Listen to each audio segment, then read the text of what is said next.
framework. Companies Act 2013 is what we are discussing. We are currently dealing with Memorandum of Association. The chapter which we are discussing is Memorandum of Association. It's a public document, and this public document is also having one important principle, one important maxim, one important doctrine which is required to be followed.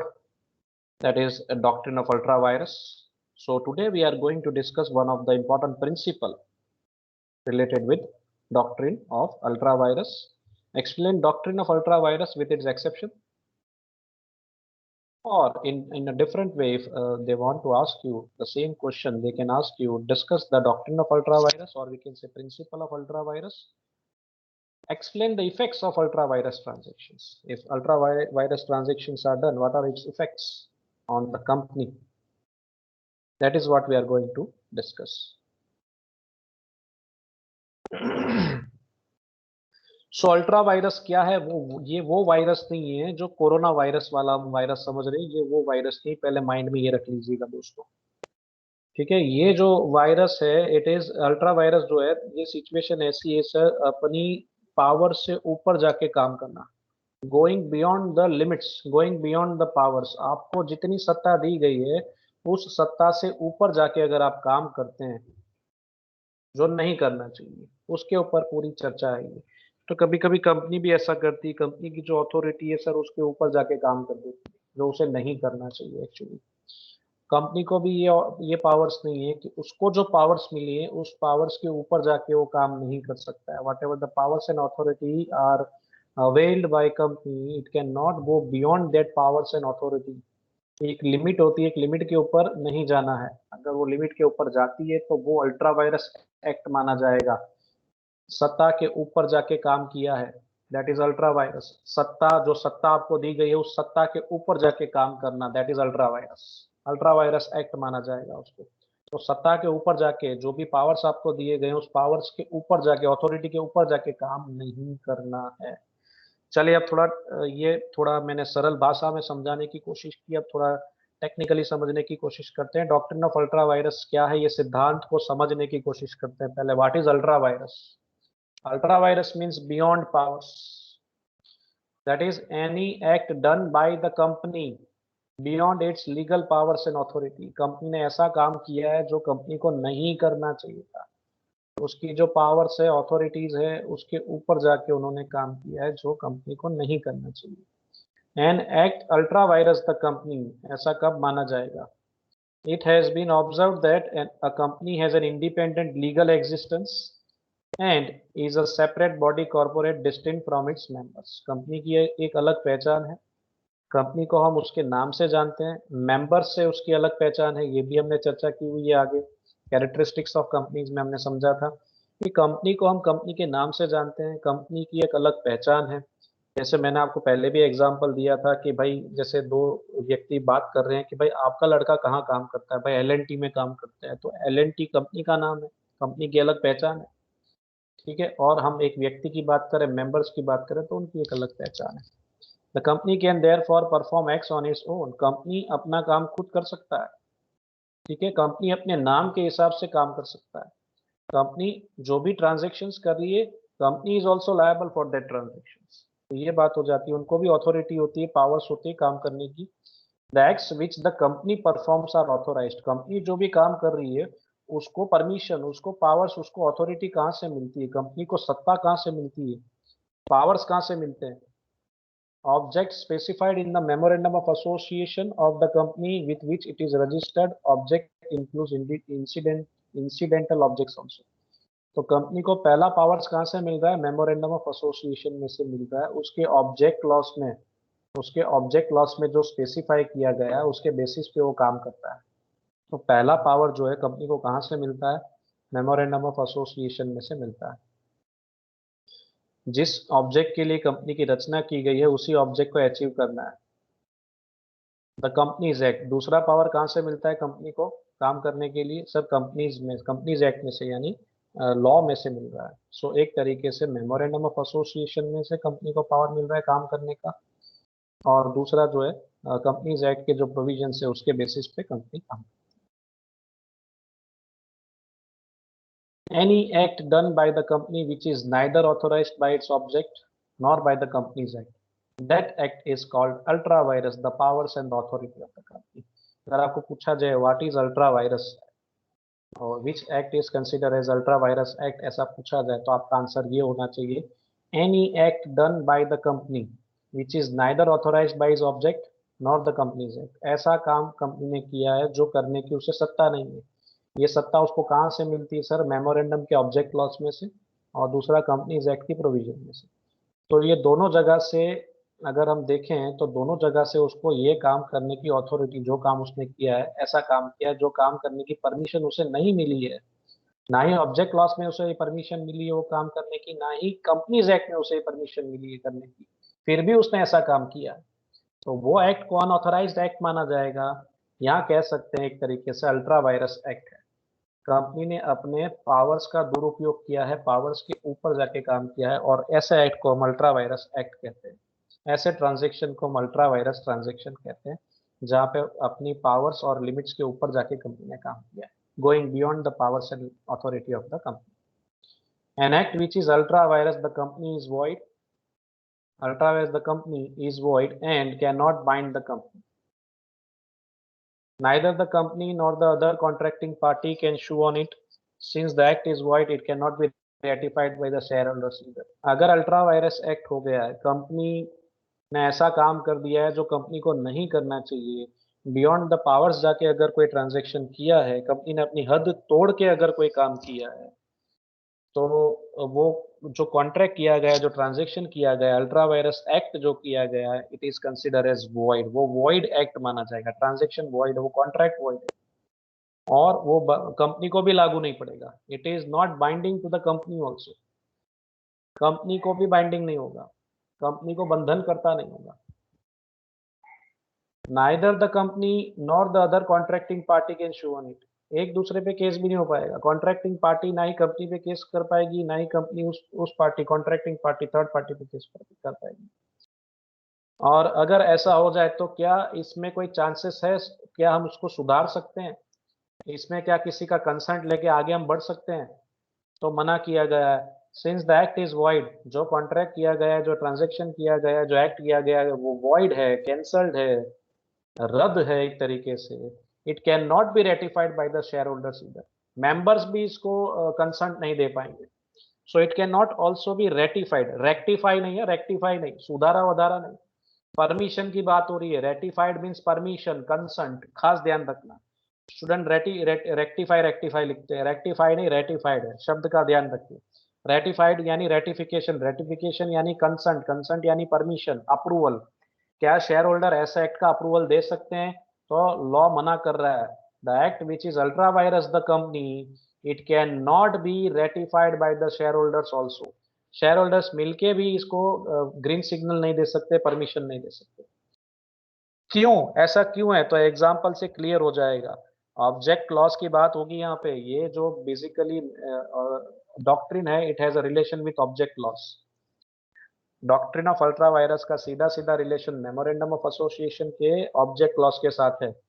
जो object fix किया गया है उसी को achieve करना है। Commerce में admission लिया है तो कॉमर्स में ही पढ़ना है, साइंस में जाके नहीं बैठना है हमने, नहीं तो रिजल्ट क्या आएगा आप समझ सकते हैं। तो वैसा ही होता है। A company establish with an object of manufacturing rubber and instead of its makes shoes, such an act is ultra vires the company. It is beyond the legal powers and authority of the company. Company को powers मिले हैं। Memorandum of association के object clause में स्पष्ट लिखा है company ने कि कंपनी क्या करने वाली है। कंपनी की रचना होगी, निर्माण होगा, रजिस्ट्रेशन होगा, वो स्टैब्लिश होगी। तो कंपनी इसके स्टैब्लिशमेंट के बाद काम करने वाली है रबर मैन्युफैक्चरिंग का। लेकिन उसकी जगह अगर जूते बनाने लग जाए तो चलेगा क्या? लोग, पब्लिक जूते पकड़ पकड़ पकड़ के जूते मारेगी कंपनी को। कंपनी ने क्या किया यहाँ पे सर? कंपनी की जो पावर है उसके ऊपर जाके काम किया है। कंपनी को क्या सत्ता है, क्या पावर है, क्या अथॉरिटी है सर? रबर मैन्युफैक्चरिंग की अथॉरिटी है। मेमोरेंडम में लिखा था इन लोगों ने ऑब्जेक्ट क्लॉज के अंदर। लेकिन कहता क्या है और करता क्या है? कंपनी भी ऐसा करती है, हो सकता है किया हो। ऐसा नहीं करना है, जो बोला है वही करना है। ठीक है।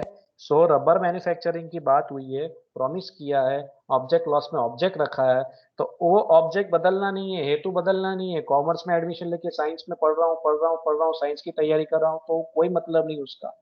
ठीक है। तो रबर मैन्युफैक्चरिंग की बात हो रही है, तो शूज मैन्युफैक्चरिंग या कोई और प्रकार का अदर नेचर ऑफ बिजनेस हम नहीं कर सकते हैं, कुछ और मैन्युफैक्चरिंग नहीं कर सकते हैं दोस्तों। जो बात की है, जो कमिटमेंट की है, वही उसी पे फोकस करना है। So it is beyond the legal powers of the company. Purpose क्या है, ऐसा रिस्ट्रिक्शन क्यों रखा गया है कंपनी के ऊपर कि कंपनी ने जो प्रॉमिस किया है, जो ऑब्जेक्ट क्लॉज में वादा किया है, ऑब्जेक्ट क्लॉज में लिखा है रबर मैन्युफैक्चरिंग, तो रबर मैन्युफैक्चरिंग ही करना चाहिए। यहाँ लिखा हो कि भाई टू व्हीलर का मैन्युफैक्चरिंग करेगी तो टू व्हीलर का ही मैन्युफैक्चरिंग करना चाहिए। यहाँ लिखा हो केमिकल्स मैन्युफैक्चरिंग करेगी, तो क्या वो ही करना है और कुछ नहीं कर सकती? ऐसा रिस्ट्रिक्शन क्यों है? तो उसका रीजन ये है, the purpose for this restriction is to protect. हम किससे प्रोटेक्ट करने की कोशिश कर रहे हैं? आउटसाइडर्स को, क्योंकि पैसे लगे हुए हैं उन लोगों के कंपनी के अंदर। कल को कंपनी डूब गई तो, इसीलिए बात भरोसे की है, विश्वास की, और विश्वास का विश्वासघात नहीं होना चाहिए, ब्रीच ऑफ ट्रस्ट नहीं होना चाहिए दोस्तों। सो पर्पस यही है कि ऐसा रिस्ट्रिक्शन क्यों, ऐसा डॉक्ट्रिन क्यों बनाया गया है, डॉक्ट्रिन ऑफ अल्ट्रा वायरस क्यों लागू हो रहा है कंपनी के मेमोरेंडम के ऊपर, कंपनी के ऊपर? It is to protect the interest of the creditors and to protect the interest of the investors. इनके पैसे लगे हुए हैं कंपनी के अंदर, एक्सटर्नल फैक्टर्स हैं ये। creditors by ensuring to protect creditors by ensuring that the company's fund are not wasted in unauthorized activities। Unauthorised activities में इनके फंड्स ब्लॉक नहीं किए गए हैं, मिसयूज नहीं किए गए हैं, तो इनको प्रोटेक्शन मिल जाता है एक तरीके से। Investors in the company, to protect the investors in the company so that they may know the object in which their money is to be employed। Investors भी यही देखता है कि कंपनी का एग्जिट बिजनेस क्या होगा, कंपनी क्या करने वाली है, कौन सी फील्ड में काम करने वाली है, केमिकल बनाने वाली है, शूज बनाने वाली है, कौन सी इंडस्ट्री में काम करने वाली, फार्मास्यूटिकल है, लेदर इंडस्ट्री है, कौन किस प्रकार की सीमेंट इंडस्ट्री है, पेपर इंडस्ट्री है। उसके बेसिस पे कुछ लोग इन्वेस्टमेंट करते हैं, नेचर ऑफ बिजनेस के हिसाब से। अगर आप नेचर ऑफ बिजनेस ही पूरा बदल देंगे तो कैसे चलेगा? सो जो कमिटमेंट किया उसी पे काम करना है। But if the act is ultra virus, that is beyond the powers, ultra virus का meaning, if the act is ultra virus, the directors only, the shareholders can ratify it। हमने आगे ये चर्चा की, अगर अल्ट्रा वायरस एक्ट है, if the act is ultra vires the company, it can not be ratified by share holder. अगर company ने अपनी लिमिट के ऊपर जाके काम किया है तो शेयर होल्डर्स उसको कंसेंट नहीं दे सकते, उसको परमिट नहीं कर सकते। लेकिन कोई ऐसा एक्ट हो जो डायरेक्टर ने अल्ट्रा वायरस कर दिया हो, यानी डायरेक्टर की वजह से कोई अल्ट्रा वायरस एक्ट हो गया हो, यानी डायरेक्टर ने, अब जो डायरेक्टर्स को पावर्स मिले उसके ऊपर जाके डायरेक्टर ने अगर कोई एक्ट कर दिया है, तो क्या उसका रेटिफिकेशन मिल सकता है? हाँ सर, वहाँ रेटिफिकेशन मिल सकता है। डायरेक्टर है, कंपनी नहीं है, ध्यान रखना। कंपनी अगर गलत करती है तो वहाँ रेटिफिकेशन नहीं मिल सकता, वहाँ परमिशन नहीं मिल सकता शेयर होल्डर को। लेकिन अगर कंपनी के कोई व्यक्ति से गड़बड़ हो जाती है, यानी बियॉन्ड द पावर्स काम कर देता है, तो वो डायरेक्टर अगर करता है ऐसा कुछ, अल्ट्रा वायरस एक्ट करता है, तो उसका रेटिफिकेशन पॉसिबल है। वैसे एक डॉक्यूमेंट की बात आगे होती है, articles of association. If it is ultra virus, if the act is ultra vires the articles of association, ऐसी सिचुएशन है the company can alter it's articles in the proper way. अगर आर्टिकल्स ऑफ एसोसिएशन के अंदर जो powers दिए गए हैं उसके बेसिस पे कोई अल्ट्रा वायरस एक्ट हो जाता है, यानी बियॉन्ड द पावर्स कोई काम हो जा रहा है, तो वहां पे भी आर्टिकल्स के अंदर हम सुधारा वधारा यानी अल्ट्रेशन, जैसे मेमोरेंडम में अल्ट्रेशन कर सकते हैं, चेंजेस कर सकते हैं, वैसे आर्टिकल्स के अंदर भी हम चेंजेस करके उसको सुधार सकते हैं। और यहाँ पे भी रेटिफिकेशन की गुंजाइश है, यहाँ पे भी शेयर होल्डर्स उस एक्ट को रेटिफाई कर सकते हैं। अब हम ये समझने की कोशिश करेंगे कि अल्ट्रा वायरस एक्ट एग्जैक्टली होते कैसे हैं, हम कब मानेंगे कि ये एक्ट अल्ट्रा वायरस एक्ट है। तो कुछ एग्जांपल्स मैंने आपके लिए सेट किए हुए हैं यहाँ पे कि कौन से एक्ट को हम अल्ट्रा वायरस एक्ट मानेंगे। So there are some illustrations based on ultra vires act. ऐसा कब माना जाएगा कि कंपनी ने अपनी सत्ता के ऊपर जाके काम किया है, beyond the limits, beyond the powers company ने काम किया है, ऐसा काम किया है जो कंपनी ने नहीं करना चाहिए था। तो वो समझने की कोशिश करते हैं। The act of paying dividend out of capital is an ultra vires act. Company कभी भी डिविडेंड कैपिटल में से पे नहीं कर सकती, अगर किया तो वो सत्ता के ऊपर जाके काम करने की बात करती। ये काम करने की परमिशन कंपनीज एक्ट 2013 में नहीं दी गई है। यानी कंपनीज एक्ट की प्रोविजन को अगर हम चैलेंज करने जाएंगे, कंपनी चैलेंज करने जाएगी तो नहीं चलेगा। इसलिए लिमिट के अंदर रह के काम करना है, बियॉन्ड द लिमिट्स जाके काम नहीं करना है। The act of giving gift and making donations or contributions for charities not relating to the objects stated in the memorandum is an ultra virus act। Gift देना है दे सकते हैं, डोनेशन देना है कंपनी दे सकती है, चैरिटी देनी है कंपनी दे सकती है, कहीं कंट्रीब्यूट करना है कंट्रीब्यूट कर सकती है। लेकिन जो भी गिफ्ट डोनेशन चैरिटी वगैरह किया जा रहा है कंपनी कर रही है, it must have relation with the object clause of the memorandum. If it is not having relation with the object clause of the memorandum, such an act is considered as ultra virus act। Next is use of funds for fulfilling the object। Use of funds for fulfilling the object other than the object mentioned in the object clause of the company's memorandum is an ultra virus act। Superb statement है, खुद बनाया हुआ है। Use of funds for fulfilling the objects other than the objects mentioned in the object clause of the company's memorandum is an ultra virus act। आप funds का जो उपयोग कर रहे हैं सिर्फ ऑब्जेक्ट क्लॉज को अचीव करने के लिए करना है। जो भी ऑब्जेक्ट्स रखे गए हैं मेमोरेंडम के अंदर उसी को अचीव करने के लिए फंड्स का उपयोग करना है। कोई और ऑब्जेक्ट्स अचीव करने के लिए फंड्स का उपयोग करेंगे तो नहीं चलेगा। इसको कहते हैं मिस यूज ऑफ फंड्स। अगर मिस यूज ऑफ फंड्स किया जा रहा है तो नहीं चलेगा, उसको भी अल्ट्रा वायरस एक्ट माना जाएगा। If as per memorandum no power is given to enter into a contract of guarantee and it is done, so then such an act is also considered as an ultra virus act। Guarantee देने का power नहीं मिला हुआ है memorandum के अंदर, company guarantee contract नहीं कर सकती है, ऐसा पावर ही नहीं दिया गया, ऐसी सत्ता ही नहीं दी गई। और हम किसी के गारंटर बन जाएंगे as a company, we are becoming guarantor of for another company और for any another person, it is considered as an ultra vires act. यानी जो भी पावर्स आपको मिली है उस पावर्स के अंदर रह के आपने काम करना है, पावर्स के ऊपर जाके अगर आपने कोई काम किया है तो एज अ कंपनी अगर आपने ऐसा काम किया है तो सर वो अल्ट्रा वायरस एक्ट माना जाएगा। तो ये कुछ इलस्ट्रेशंस हो गए। अब हम चलते हैं एक लैंडमार्क केस के ऊपर, Ashbury railway carriage and iron company limited versus Riche का ये केस है। बहुत ही बढ़िया केस है ये, और ये लैंडमार्क केस है, इसी केस की वजह से ये डॉक्ट्रिन बना है, यूं समझ लीजिए ये इसका बेस है। तो ये थोड़ा केस हम शॉर्ट में समझने की कोशिश करते हैं। In Ashbury railway carriage and iron company limited versus Riche 1875 का ये केस है। एक रेलवे कैरेज कंपनी है और एक व्यक्ति है रीची, इनके बीच में केस हुआ था। The leading case on the point it was held that the contract ultra virus the company was void and not even the subsequent assent, that is the ratification permission consent permission subsequent assent of the whole body of the shareholders could ratify it। So friends यहाँ पे judgement है, यूं समझ लीजिए ये landmark case की basis पे ये दो बातें निकल के सामने आई। पहली, the contract ultra vires the company was void, company ने बियॉन्ड द पावर्स जाके काम किया है तो वो कॉन्ट्रैक्ट वॉइड कॉन्ट्रैक्ट माना जाएगा।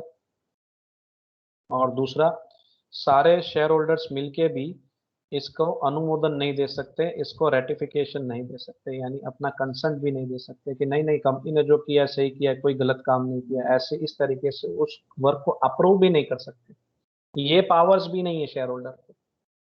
अगर अल्ट्रा वायरस एक्ट है, कंपनी ने कोई ऐसा एक्ट किया है जो एक्ट करने का पावर्स उसके पास भी नहीं है, कंपनी के पास भी नहीं है, सत्ता नहीं है, ऐसा काम अगर कंपनी ने कर दिया, खुद गब्बर ने कुछ गलत कर दिया है, तो उस सिचुएशन में शेयर होल्डर्स मिलके उसको कंसेंट भी नहीं दे सकते। सारे शेयर होल्डर्स मिलके भी एकजुट होके भी उसको ग्रीन सिग्नल नहीं दे सकते, नहीं नहीं कंपनी ने सही किया, हम कंपनी के फेवर में हैं, ऐसा भी नहीं हो सकता है। तो ये इस केस का यूं समझ लीजिए, इस केस के बेसिस पे ये दो बातें सामने निकल के आई और आज हम वो सिद्धांत पढ़ रहे हैं, डॉक्ट्रिन ऑफ अल्ट्रा वायरस। अब समझने की कोशिश करते हैं केस की डिटेल्स क्या थी। In this case the object of the company provided to make and sell, to make and sell और लैंड और हायर, चार चीजें हैं, railway carriage and wagons and all kinds of railway plants to carry on the business of mechanical engineers and general contractors etc.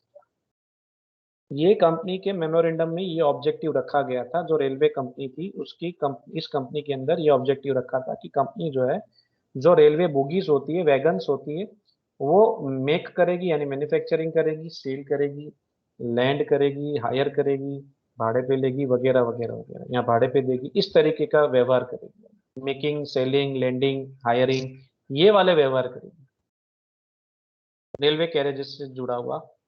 ठीक है, अब हुआ क्या ये देखिए, the company contracted with Riche, company ने, रेलवे कंपनी ने एक व्यक्ति के साथ कॉन्ट्रैक्ट किया, the company contracted with Riche to finance the construction of railway line in Belgium and on reputation means on cancellation of contract by the company Ricci claimed damages।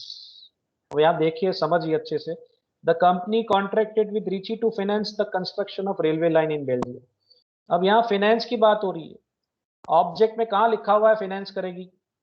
Object में लिखा है बनाएगी, बेचेगी, लैंड करेगी, higher करेगी, भाड़े पे देगी, भाड़े पे लेगी, ऐसा काम करेगी, बनाएगी, बेचेगी, ऐसा काम करेगी।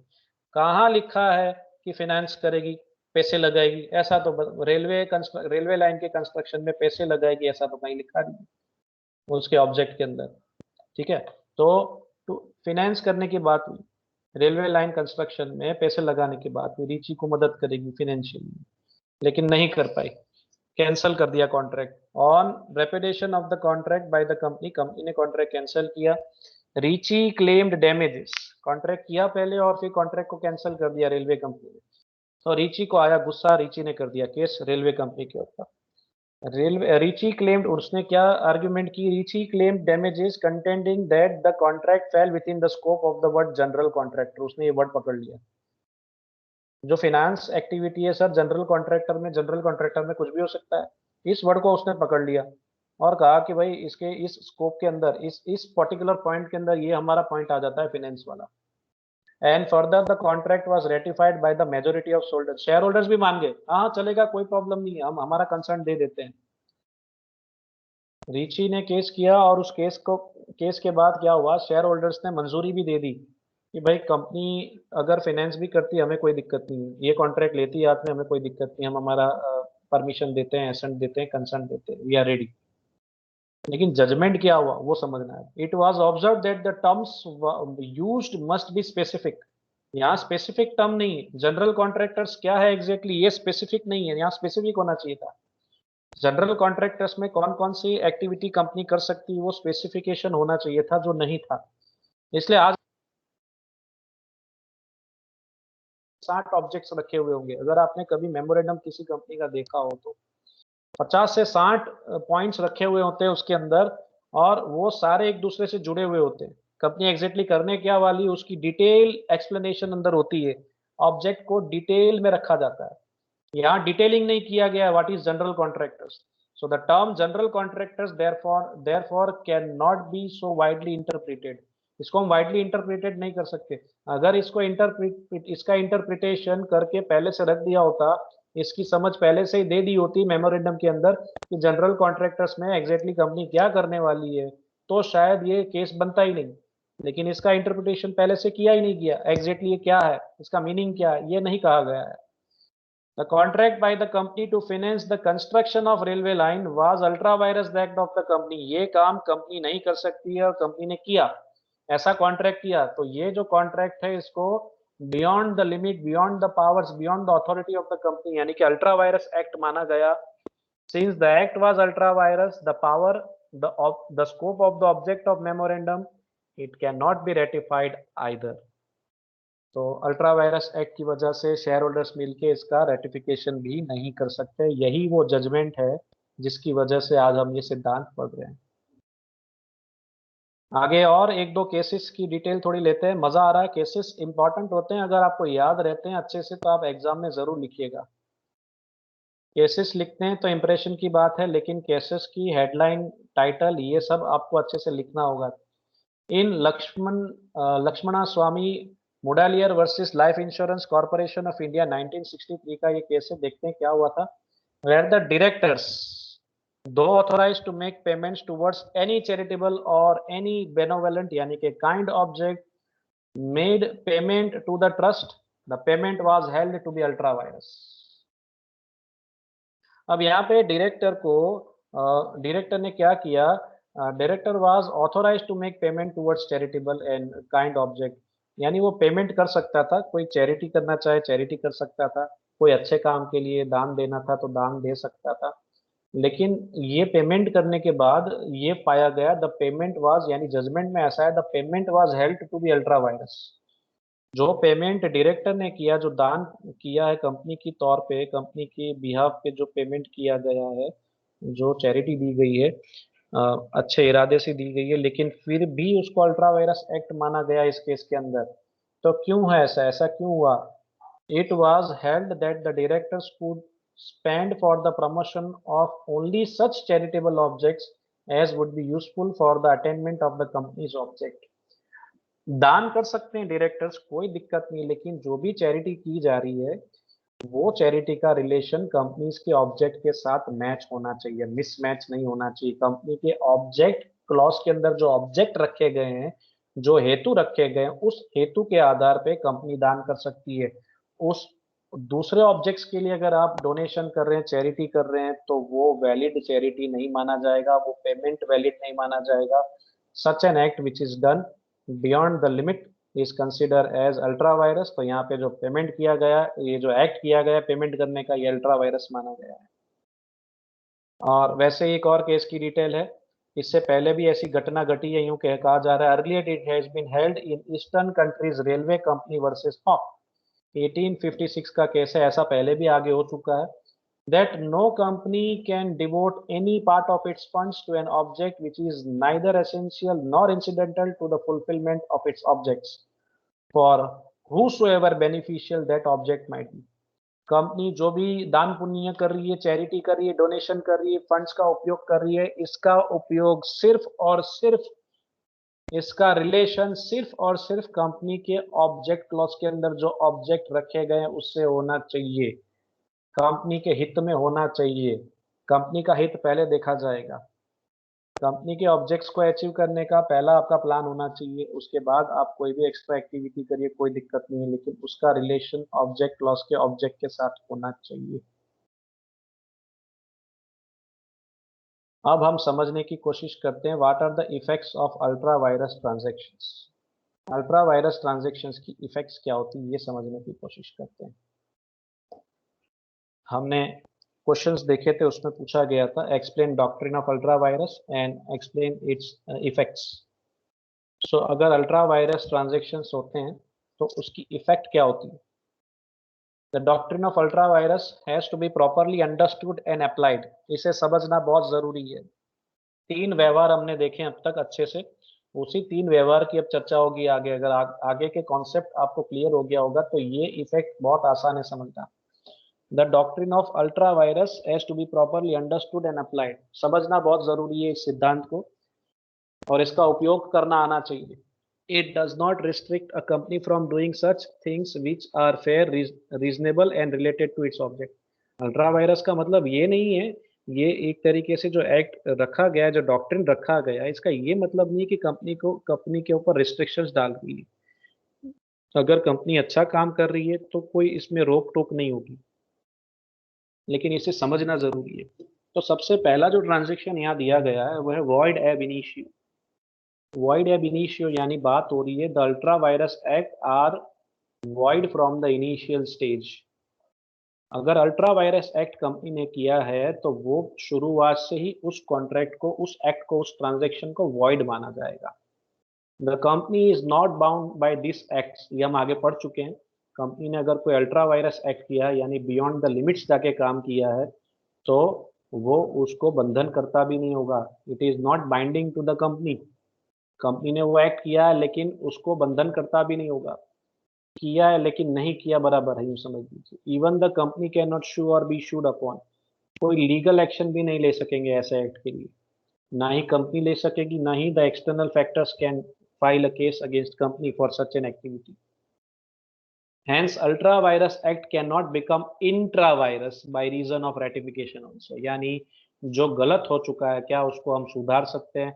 अगर कंपनी ने कुछ गलत किया है, the act done by company is ultra vires, the act done bye Gabbar by company is ultra virus. अगर ऐसी सिचुएशन है तो उसको शेयर होल्डर्स मिलके रेटिफाई भी नहीं कर सकते, यानी कंपनी ने गलती की, बात वहीं खत्म हो जाती है, उसको रेटिफाई नहीं किया जा सकता है। तो ये पहला पॉइंट इंपॉर्टेंट पॉइंट है, अवॉइड एब इनिशियो।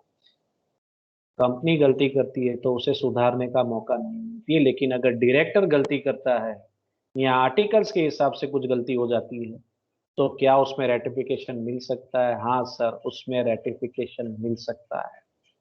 कंपनी अगर गड़बड़ करती है तो वहां रेटिफिकेशन का कोई चांस नहीं। शेयर होल्डर्स मिलके भी उसे कंसर्न नहीं दे सकते, रेटिफाई नहीं कर सकते, लेकिन अगर डायरेक्टर से कुछ गलती हो जाती है तो वहाँ चांसेस हैं कि उसे हम रेटिफाई कर सकते हैं, सुधार कर सकते हैं। गलत काम हो गया है, कुछ गड़बड़ हो गई है, we can change that thing, वहाँ सुधारा वधारा हो सकता है, वहाँ परमिशन मिल सकती है। ओके, सेकेंड पॉइंट है act ultra vires the powers of directors and ultra vires the articles. ये सिचुएशन दो पॉइंट को मर्ज करके रखा है। The act can be ultra virus, the powers and the authority of the directors also. Director से भी कोई ऐसा काम हो जाता है जो काम करने की उसके पास सत्ता ना हो। Directors of the company may act beyond the powers and authority assigned to them. उनको जो पावर्स दिए गए हैं उनके पावर्स की या उनकी अथॉरिटी के ऊपर जाके उन्होंने काम किया हो। अब डायरेक्टर्स को पावर्स कहाँ से मिलती है? हमने देखा था ना कि भाई कंपनी को पावर्स कहाँ से मिलती है, तो भाई मेमोरेंडम में से मिलती है और कंपनीज एक्ट में से मिलती है, शुरुआत में देखा था। तो डायरेक्टर्स जो काम कर रहे हैं कंपनी के लिए, उनको पावर्स कहाँ से मिलती है, उनको सत्ता कहाँ से मिलती है? तो एक है आर्टिकल्स ऑफ एसोसिएशन में से उनको पावर मिलती है, दूसरा है स्पेसिफिक अथॉरिटी थ्रू रिसोल्यूशन, कोई रिसोल्यूशन पास किया हो तो उसमें से उसको स्पेशल पावर्स मिले हो, और तीसरा है कंपनीज एक्ट। तो डायरेक्टर जो काम करते हैं उनको पावर्स कहाँ से मिलता है सर? आर्टिकल्स ऑफ एसोसिएशन में से, या कोई रिसोल्यूशन पास करके उसमें से पावर्स मिले, या कोई कंपनीज एक्ट, यानी स्पेशल पावर्स। ये तीन चीजें हो गई। अब यहाँ टेक्निकल बात करेंगे। N act ultra vires the powers of directors but not ultra vires the company can be ratified by the share. कुछ गलत हो गया है, यानी डायरेक्टर्स ने कोई अल्ट्रा वायरस एक्ट कर दिया है, वो काम कर दिया है जो डायरेक्टर्स ने नहीं करना चाहिए था, उसे परमिशन नहीं है काम करने की, लेकिन कंपनी को शायद वो काम करने की परमिशन हो। N act ultra vires the powers of the directors but not ultra vires the company, यानी कंपनी ऐसा काम कर सकती है, company has that powers but director is not having that powers. Gabbar के पास पावर है लेकिन सांभा के पास पावर नहीं। तो क्या उसको रेटिफाई किया जा सकता है? यस सर, उसको रेटिफाई किया जा सकता है, क्योंकि गब्बर के पास पावर है, कंपनी हैज द पावर। तो यहाँ चांसेस है इसको रेटिफिकेशन मिल सकता है। वैसे ही similarly enact ultra vires the articles of company but within the powers of the memorandum, but within the powers of the memorandum, that is intra virus the memorandum can be ratified by altering the articles. अब दो जो हमारे public documents है, articles of association and memorandum of association, एक दूसरे से जुड़े हुए हैं। मेमोरेंडम ऑफ एसोसिएशन जो है ये सबसे इंपॉर्टेंट डॉक्यूमेंट है। हम दो डॉक्यूमेंट की बात करते हैं ना, memorandum of association and articles of association, इन दोनों में से सबसे ज्यादा इंपॉर्टेंट मेमोरेंडम ऑफ एसोसिएशन। बड़े भैया यूं समझ लीजिए, बिग बी है, और छोटे भैया जो है आर्टिकल्स ऑफ एसोसिएशन, यूं समझ लीजिए। यानी वेरी वेरी इंपॉर्टेंट डॉक्यूमेंट जो है मेमोरेंडम है, उससे थोड़ा लेस इंपॉर्टेंट जो है आर्टिकल्स ऑफ एसोसिएशन। मेमोरेंडम के आधार पे ही आर्टिकल्स ऑफ एसोसिएशन बनता है, ये डॉक्यूमेंट बनता है। तो आधार कहाँ से ले रहे हैं? मेमोरेंडम में से ले रहे हैं। ठीक है, अब कुछ ऐसा एक्ट कर दिया है जो आर्टिकल्स में वो एक्ट करने की परमिशन नहीं है, छोटे भाई के पास वो परमिशन नहीं है, तो छोटा भाई कह सकता है बड़े भाई के पास क्या परमिशन है, पावर से हाँ बोले है, तो बस रेटिफिकेशन मिल सकता है। कोई ऐसा एक्ट कर दिया है जो एक्ट करने की सत्ता आर्टिकल्स में नहीं है कंपनी को, तो हो सकता है वही काम करने की सत्ता मेमोरेंडम में हो। तो अगर ऐसा है तो उसको हम रेटिफाई कर सकते हैं। सो इन शॉर्ट, आप शॉर्ट में कंक्लूजन देते हैं दोनों पॉइंट का, फर्स्ट और सेकंड जो पॉइंट हमने पढ़े अभी इसमें, in short N act ultra vires the company is void. Company ने कोई अल्ट्रा वायरस एक्ट किया है, बियॉन्ड द पावर्स जाके काम किया है, तो वो कॉन्ट्रैक्ट वॉइड है, वो एक्ट वॉइड ही होगा, उसमें कुछ नहीं हो सकता है। फेल मीन्स फेल, यूं समझ लीजिए, it can not be ratified, इसमें कोई सुधारा वधारा नहीं हो सकता है। लेकिन अगर सांभा ने, गब्बर ने गड़बड़ की तो खत्म हो गई बात, लेकिन सांभा ने गड़बड़ की हो, तो डायरेक्टर्स ने गड़बड़ की हो, तो क्या हो सकता है? हाँ सर, हो सकता है। N act ultra vires the powers of directors and ultra vires the articles, अगर ये दोनों सिचुएशन में अल्ट्रा वायरस एक्ट हो गए and it is intra vires the memorandum can be ratified, तो रेटिफिकेशन हो सकता है। तो इन दोनों में चांसेस हैं, ultra vires act done by director और ultra vires act as per articles, अगर ये सिचुएशन है तो it can be ratified by the directors and by the shareholders. तो 2 पॉइंट कंप्लीट हुए इफेक्ट्स के। आगे बढ़ते हैं। Personal liability of directors, directors की पर्सनल लायबिलिटी कैसी रहेगी, क्या रहेगी, तो उसको भी हम एक केस की डिटेल के साथ समझने की कोशिश करेंगे। Personal liability of directors. It is one of the duty of the directors to ensure that the corporate capital is used only for attaining the genuine purpose of the company. And hence, if such capital is diverted to invalid purpose as per company's memorandum, then the directors will be personally liable to restore it. जो capital लोगों ने दिया है company को, उस capital का genuine उपयोग होना चाहिए, उसका मिसयूज नहीं होना चाहिए, इसकी जिम्मेदारी डायरेक्टर की है, डायरेक्टर को अच्छे से उसका उपयोग करना चाहिए। कोई इनवैलिड पर्पस के लिए कैपिटल का उपयोग नहीं करना है, नहीं तो ब्रीच ऑफ ट्रस्ट माना जाएगा। अगर ऐसा हुआ तो उस सिचुएशन में डायरेक्टर जो है पर्सनली लायबल माना जाएगा। अगर शेयर होल्डर्स को कुछ नुकसान हुआ डायरेक्टर्स की गलती की वजह से, कैपिटल का जहां जिस ऑब्जेक्ट के लिए उपयोग होना चाहिए था उसी ऑब्जेक्ट के लिए उसका उपयोग होना चाहिए, कोई पर्सनल बेनिफिट के लिए डायरेक्टर ने उसका उपयोग नहीं करना है, मिस यूज नहीं करना है फंड्स का, अगर किया तो पर्सनली लायबल है। इस एक केस की डिटेल देख लेते हैं। जहांगीर मोदी वर्सेस श्यामजी लड्डा, 1866 का ये केस है। Bombay high court held a share holder can maintain an action against the directors to compel them to restore the company the funds of the company that have been employed in the transactions that have they have no authority to enter into without making the company a party to the suit। अब यहाँ एक बात ये हो रही कि share holder ने case किया डायरेक्टर के ऊपर, ठीक है, मेंबर ने केस कर दिया डायरेक्टर के ऊपर कि भाई इन्होंने जो कैपिटल का उपयोग किया है, मिसयूज किया है कैपिटल का, तो इनको कह दीजिए कि भाई जो भी कैपिटल का इन्होंने मिसयूज किया है कंपनी को रिफंड कर दे, कंपनी को रिफंड कर दे। कंपनी ने केस नहीं किया डायरेक्टर के ऊपर, बल्कि मेंबर ने केस कर दिया डायरेक्टर के ऊपर। So even a member can compel director for personal liability, मैं यूं कह रहा हूं। तो यहाँ पे कंपनी पार्टी नहीं थी केस के अंदर, पार्टी दोनों बाहर की थी, मींस एक डायरेक्टर था और एक शेयर होल्डर था। कंपनी ने केस नहीं किया डायरेक्टर के ऊपर कि भाई डायरेक्टर तूने मिसयूज किया है फंड का, ला पैसे, बल्कि एक शेयर होल्डर जागरूक नागरिक ने, जागरूक मेंबर ने डायरेक्टर के ऊपर केस कर दिया, भाई आपने मिसयूज किया है फंड का, जो भी मिसयूज किया है you are personally liable to the company, company को पैसे वापस दे दीजिए। इस तरीके से केस किया गया था। It should be noted that even if a director makes an ultra virus payment, if a director makes an ultra virus payment, he can be compelled to refund the money to the company also। उस पर भी दबाव डाला जा सकता है, compulsion किया जा सकता है कि भाई आपने मिसयूज किया है, मिसयूज करके पेमेंट किया है, गलत जगह पे पेमेंट किया है, गलत काम किया है, फंड्स का मिसयूज किया है, तो you are suppose to refund the money to the company.